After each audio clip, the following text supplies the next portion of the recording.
I bought a 1/2-inch copper pipe and a few copper connectors for this project. First, let's take the pipe and cut all the pieces we need using a pipe cutter. To use the cutter, just place it around the pipe, tighten the knob, and rotate it until the pipe snaps cleanly. I need 2 small pieces about 1 inch long, 2 pieces 5 inches long, and 1 piece 9 inches long. Once all the cuts were made, I took a U-shaped copper tube and connected one of the small pieces to one end. Next, I attached a 90-degree elbow facing up, then connected the 5-inch pipe to the elbow, and on top of the pipe, I have a 1/2-inch to 3/4-inch connector. I repeated the same steps to make another identical piece. Then I joined the other ends of both U-shaped tubes with a 9-inch pipe. Once everything was connected, I cleaned the surface with alcohol to remove the stickers, and after that I polished the whole thing using ketchup. The vinegar and the citric acid in ketchup helps to dissolve the tarnish and brings out a beautiful shine on the copper. And that's it, a simple, elegant copper candle holder that looks high-end but costs so little to make. I've been eyeing designer wicker fruit baskets lately, but the price tags on these things are insane. So I hit up the thrift store to get the look for way less. Before we start assembling anything, we need to give everything a good wipe down. I used some cleaning spray and a rag to wipe it all down and get it cleaned up. Now we need to remove this handle on my large basket. If you find a basket with a handle, don't be deterred. Usually it can be removed pretty easily by just cutting a few pieces on the side of your basket that hold the handle in place. Add a generous ring of hot glue around the base of your candlestick and then position it directly in the center of your large basket. Next, add some hot glue to the top of the candlestick and then center your smaller basket right on top of that. Try to line it up as evenly as you can because you really want this to look symmetrical from all sides when you're done. And just like that, you've created a 2-tiered wicker fruit basket that looks similar to the designer ones that cost a few $100s, but you spent just a few bucks at the thrift store. Using a handsaw, I carefully cut through the entire piece of plastic. Using my hot glue gun, I applied a large amount of glue around the rim of the cylinder. Then I flipped the first plate upside down and pushed it firmly against the glued pipe. Once both plates have been securely fastened, flip your candle base over so that the plates are flat on the floor. I covered the entire cylinder and plate from top to bottom in metallic spray paint. Next, I grabbed a piece of decorative ribbon and wrapped it twice around the bottom edge of the cylinder. This was to cover any unsightly lumps that the hot glue had left in the previous step. Grab your glass votives and place them inside the top of the cylinders. Ta-da! Your guests will never believe that these beautiful freestanding candle holders were made using pieces of plastic PVC pipe. All right, so I'm going to be starting this project with a couple of things. I have a cylinder vase from the Dollar Tree, and then this is actually a substitute for an item that I was trying to also find at Dollar Tree, but I could not find. The bolster for pool noodles is what I was looking for, but I couldn't find it.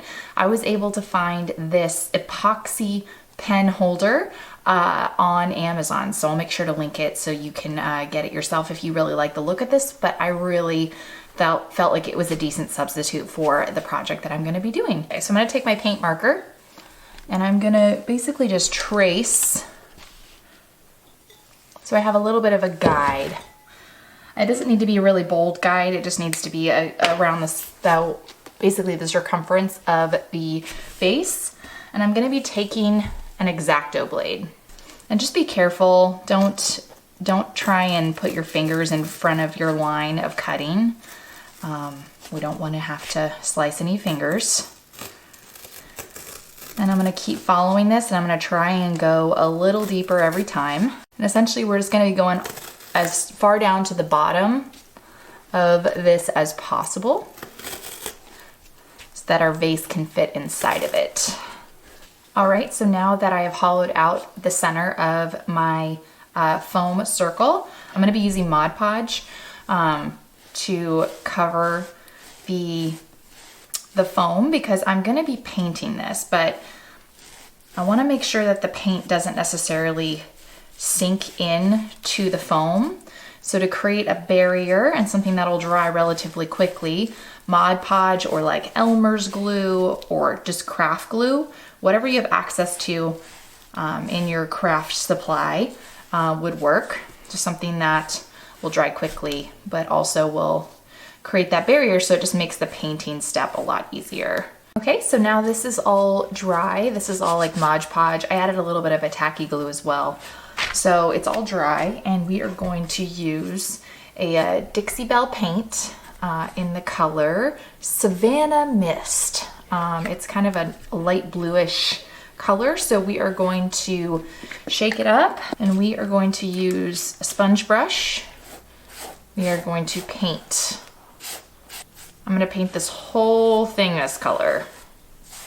And why I think using a glue is a good way to start is because it really does kind of create a surface that will make painting a little bit easier. Also, it won't like suck up all the paint. All right, now that this has been completely painted, I'm going to be putting my vase into it. I'm gonna make sure it is all the way on. All right, so let's go see it staged in my home with a candle in it. And here is the finished product. These two foam boosters really have transformed into chic and modern decor. I'm really happy with the end result. Turn your box of extra table legs and parts into something gorgeous. First up, I want to flatten the round end out on this one a little bit. Along with my table legs, I've also grabbed some empty wooden spools. These will allow me to slip the leg screws right down into the hole, and I won't have to worry about removing those screws. I'm using contact cement to attach all my pieces together. I want to start with the main pieces and stack them up. Now that the main pieces are together, I want to add a base and a top. I had a stack of these flower pot bases, and they're going to be perfect. With everything nice and secure, I want to paint the pieces all white. Painting them with one color will make them look really cohesive instead of a bunch of random things stuck together.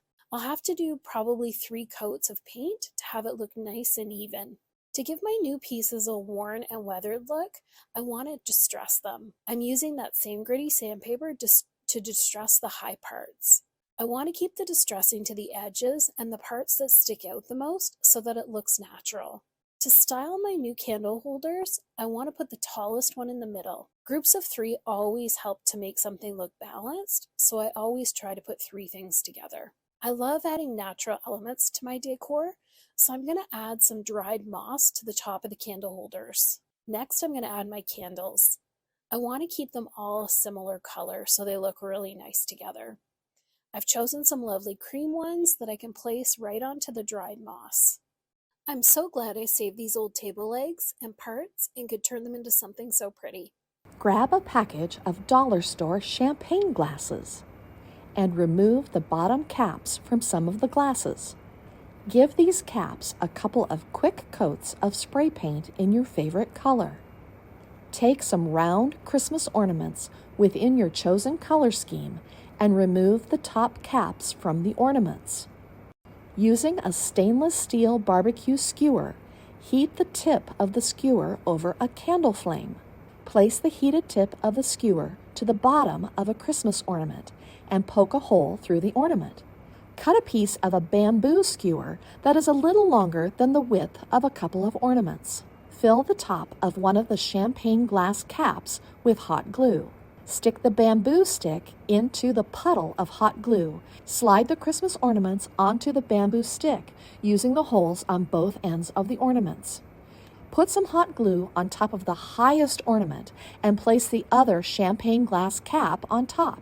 Now, take some larger faux pearls that can be found at the dollar store and glue them into the grooves between the ornaments. Display your new Christmas ornament candle holders with tea lights amidst your Christmas holiday decor. You will need a 1-to-1 ratio of Super Sculpey and Sculpey Primo White. Begin to mix them together. The total amount that you will need is half of a pound of a block of each. Super Sculpey can take a bit to warm up and mix. It is a very solid and a heavier duty polymer clay. To mix both clays, push equal parts of both clays together and twist. As both clays mix together, it will be a lot easier to blend and also move the clay around as it gets warmer. After the clay is fully mixed and warm, portion some out. Roll the clay in your hands to create a cylinder shape. Stretch the clay and put two pieces together. Get rid of any lines and blend where the pieces are connected. Lay the clay out and flatten it slightly. Use a roller. This will help to keep an even and flat clay piece. The thickness of this rolled out clay needs to be at least 1/4 of an inch. Use a block of wood or flat item that is at least 1.5 inches wide to cut off and straighten clay on the edges. Cut the clay on both sides to create an even edge. The total length of this should be just about 2.5 feet long, but it doesn't mean you're going to need to use all of it. You will need 4 glasses, or any oven-safe freestanding cups that are not too tall or not too large. Line the glasses up and take your clay and shape it over the cups. Create humps over each cup. Once a hump is made, follow the clay up with another glass. The last glass should be put on its side. Any tears or also rips or bends that you do not want in the clay can be easily fixed and smoothed back out before this is baked. Press down the dips of these humps and flatten them out. These will be the main standing points of the structure, so definitely make sure they are nice and flat on the bottom. Fold the ends up slightly. Press candles into the flat tops of the humps. Wiggle the candle bottom around and make sure it will stand up without holding it, and do this with every hump and every fold at the ends. Move the clay structure onto a bake-safe sheet and smooth out any edges. You can also use sandpaper after it's baked to smooth out any rough edges if you would like to do so. Bake the clay structure for about 15 minutes. Take it out and let it cool fully. After your structure is out and cool, you're going to need to remove all of the glasses that you used. Twist them slowly, along with also just press them slightly. The type of clay that you've mixed together should have a bit of bend to it now, but definitely go nice and slow so you don't end up cracking your clay. Line up your candles to make sure they sit straight. There should be no movement or very little movement. If there is any movement, then you're going to want to secure them properly. To secure them better, light a candle and drip some hot wax onto the indented area where the candle sits. Before the wax cools, place the candle. This will make it less likely that the candles will move at all. Now that you have all of your candles in place, light them all. This candle holder dupe will look great as any centerpiece or on any shelf. Always remember when you have lit candles in your house to keep them away from any loose hanging fabrics and also to keep an eye on them. So the first thing we want to do is mix up this cement. This particular brand requires a 3-to-1 ratio of the powder and water. Either use a disposable bowl and utensils or something that you don't want to use for cooking again. I'm using an old bowl and a wooden spoon that I typically use for gardening. Mix everything up until you have a mixture that kind of feels like pancake batter. We're going to use this plastic container as a mold. So there's a few things we need to do to prep it. The first thing I'm going to do is spray it with a little bit of cooking spray. This isn't a necessary step, but it's going to make the cement pop out really easily. I thrifted this cute little cup and I want it to sit at the bottom to hold a succulent. So I want this to dry on an angle so that the base is actually wider than the top. It's going to help it stand up a little bit better. So I'm putting a few pieces of wood underneath one side, and then I'm just going to push the teacup into the bottom portion of this. Once I have everything exactly where I want it, I am going to walk away. I'm going to leave this alone for at least 24 hours and let everything dry.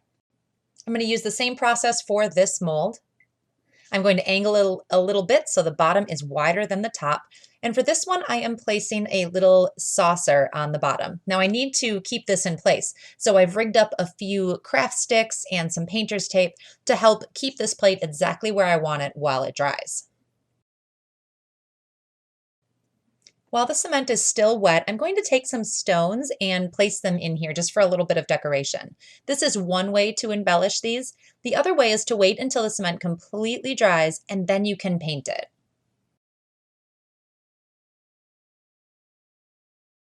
It has been a full 24 hours and these are dry. Now, because I sprayed them with oil, they pop out beautifully. Sometimes this back might still be a little bit wet, so you may want to let it dry out of the mold for another couple of hours. Now, this should stand nicely by itself once I have it in place.